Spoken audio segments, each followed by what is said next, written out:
이거 많이 물어보시는데.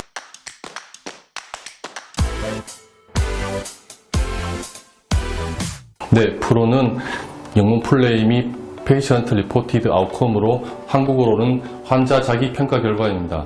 일반인 또는 환자가 본인이 느끼는 신체적, 정신적 증상 그리고 일상적인 기능 평가를 직접 보고하는 것으로서 의사나 제3자의 해석 없이 환자 스스로가 본인이 직접 보고하는 환자의 건강 상태입니다. 병원에 이제 진료를 찾아가서 하시게 되는데, 진료 받기 전에 주기적으로 병원 찾아오지만 매일 가는 건 아니잖아요. 3개월 한 번, 6개월에 한 번 가다 보니까 그동안 어떻게 있었는지 의사들은 의료진은 잘 모르니까 설문지 같은 거 작성하시잖아요. 네. 그걸 좀 더 체계적이고 계량적으로 한 걸 풀어라고 보시면 됩니다. 예.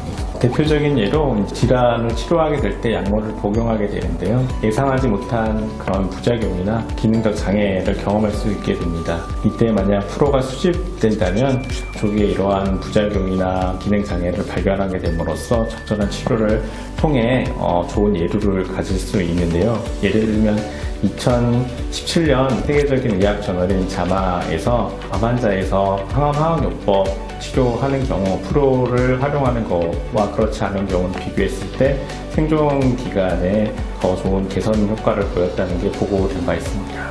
고령 인구가 증가 및 만성질환이 지속적으로 증가하고 있는 실정에서 이런 서포티브 케어의 중요성이 대두되고 있는 실정입니다.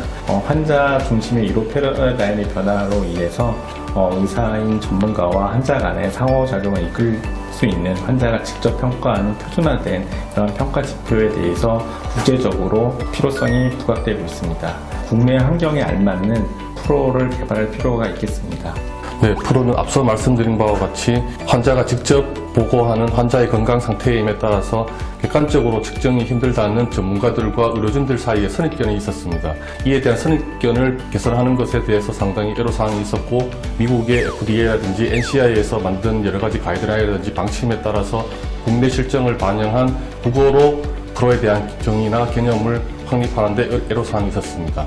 앞으로 프로에 대한 표준화된 측정 도구를 개발하고 이에 대한 검증이 필요한 과제라고 할 수 있습니다. 미래의 ICT 환경에서 일반인이나 환자가 본인의 건강이나 의료 서비스에 대해서 효율적으로 평가할 수 있는 중요한 지표로 역할을 할 수 있을 거라고 사료되며, 특히 고령화 시대에 있어서 만성 질환에 대한 관리가 중요한데요. 그래서 만약에 이제 아까 ICT라는 거 했듯이 웨어러블이나 이렇게 직접 스마트폰에서 할 수 있게 되면 실시간으로 의사의 이제 그 치료 차트에 기록이 될 수 있는 하드웨어적인 시스템이 되면 실시간으로 정보가 이제 매일, 그러니까 보통은 이제 병원에 가서 환자가 6개월이면 6개월, 3개월, 3개월 기억나서 이렇게 체크하는 게 아니라 매일매일 체크한 게 데이터가 쌓이게 되는 거죠. 프로가 의료체계의 한 부분으로 활용되고 있는 유럽이나 미국에 비해서 국내에서는 시작 단계로서 제도적인 변화 등이 필요한 실정이지만, 연구를 진행하면서 전문가나 또는 관련 유관기관 등에서 임상시험뿐만 아니라 국민의 건강을 위해서 꼭 필요한 분야라고 의견을 주는 것에 대해서 매우 보람을 느꼈습니다. 좋아요와 구독 부탁드려요.